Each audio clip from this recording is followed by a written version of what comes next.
টিকটিকি দেখলেই ভয় পান? তাহলে এই টিকটিকি আপনাকে চমকে দিবে। এর জিহ্বা নীল, চলাফেরা কচ্ছপের মতো, আর এটা নিজের লেজ ফেলে পালিয়ে যেতে পারে। চিনে নিন ব্লু টাং স্কিঙ্ক, টিকটিকি দুনিয়ার আজব চরিত্র। ব্লু টাং স্কিঙ্ক হলো এক প্রকার বড় আকারের টিকটিকি, যাদের বিশেষ বৈশিষ্ট্য হলো একটা চকচকে নীল জিহ্বা। এরা সাধারণত অস্ট্রেলিয়া আর ইন্দোনেশিয়ায় পাওয়া যায়। লম্বায় হয় প্রায় 18 থেকে 24 ইঞ্চি। একটা ব্লু টাং স্কিঙ্ক ধীরে ধীরে হাঁটে, মাঝে মাঝে নীল জিহ্বা বের করে। এরা কিন্তু মাউথওয়াশ দিয়ে জিভ রং করে না। আসলে নীল জিভ অথবা নীল জিহ্বা একটা প্রতিরক্ষা কৌশল।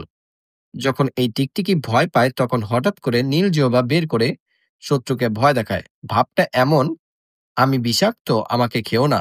যদিও এরা বিষাক্ত না, কিন্তু অভিনয় দারুণ। এদের শরীর মোটা, পা ছোট, তাই এদের হাঁটা দেখে মনে হয় যেন মোটা একটা সসেজ রোল হেলতে দুলতে হাঁটছে। কিন্তু এরা দৌড়াতেও পারে, দরকার হলে নিজের লেজ কেটে ফেলেও পালাতে পারে। পরে আবার লেজ গজায়, তবে আগের মতো হয় না।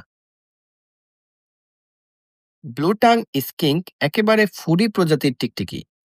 ফল, পোকামাকড়, শাকসবজি সবই চলে এদের। এমনকি পোষা অবস্থায় নরম কুকুরের খাবারও খায়। জিহ্বা নীল হলেও খাওয়া দাওয়ায় রঙিন। এই আজব টিকটিকি এখন অনেক দেশের মানুষ পোষা প্রাণী হিসেবে রাখে, কারণ ওরা শান্ত, কামড়ায় না, আর বেশ কিউট। তবে খেয়াল রাখতে হয় তাপমাত্রা, খাবার আর হাইজিনের দিকে। নীল জিহ্বা, মজার চেহারা আর অভিনয় গুণে ব্লু টাং স্কিং হয়ে উঠেছে টিকটিকির রাজপুত্র। ভিডিও ভালো লাগলে একটা নীল জিহ্বা না হলেও একটা লাইক দিয়ে পাশে থাকুন। আল্লাহ হাফেজ।